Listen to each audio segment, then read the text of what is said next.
Okay, so for my book talk, I read Higher Power of Lucky by Susan Patron and illustrated by Matt Phelan. And so Lucky is the main character in the book. She is a 10-year-old little girl who lives in Hardpan, California, which is a small town with a population of only 43 out in the desert of California. And when we meet Lucky, her mother has passed away and her father has never really been in the picture, so she lives with her French guardian Brigitte, who now takes care of her. And since Lucky has been through all these difficult situations fairly early in her life, to cope with it, she has with her a survival backpack at all times. And in this backpack, she keeps various supplies so that she'll be prepared in any kind of situation she may encounter. And she works at Hardpan's Found Object Wind Chime Museum and Visitor Center. And she's very proud of this job because she's one of the only people in town with a job. And she cleans up and sweeps and keeps the place looking nice for all the meetings that go on there. And these meetings are usually 12-step anonymous programs which Lucky gets to listen to. She has a little hiding place where she eavesdrops in the back of the museum after she's done cleaning up. And so she always hears these people talk about their struggles and how they hit rock bottom and then they found their higher power.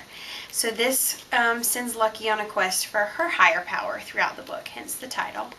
And so Lucky is a little bit a nervous little girl, and she's constantly afraid that her guardian Brigitte is going to leave her and go back to France because she was only supposed to be there for a little time, and she's just always nervous that Brigitte's going to leave, and she's convinced that she is, she just doesn't know when.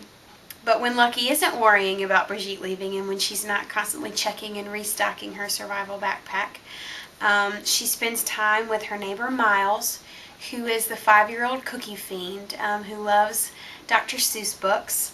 And she also has her friend Lincoln, who she, I think, kind of secretly has a crush on, whose parents are convinced he's going to be the next president of the United States. But Lincoln would rather be the president of the Knot Tires Guild.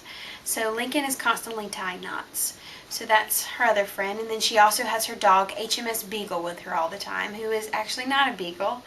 And she named her after Charles Darwin's ship because Lucky is a little scientist and is always observing, and so she looks up to Darwin.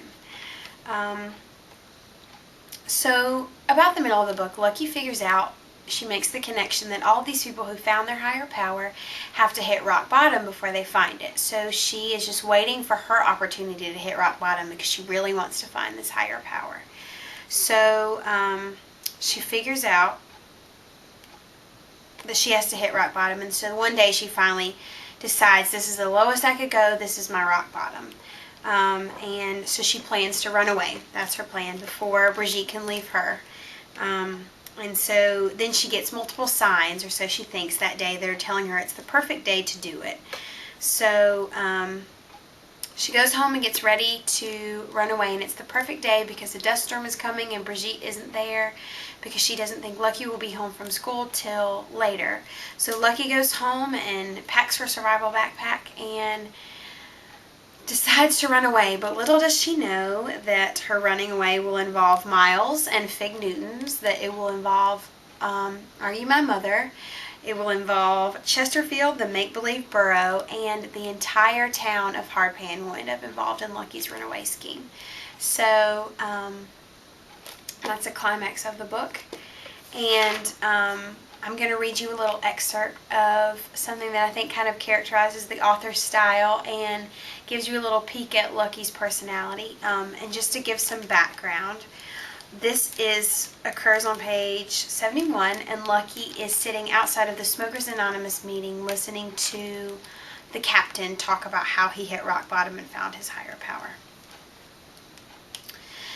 Then the captain went on. But then I came to a meeting and started working the 12 steps. I found my higher power, and here I am. Lucky's enzymes started churning. She leaned forward to listen carefully.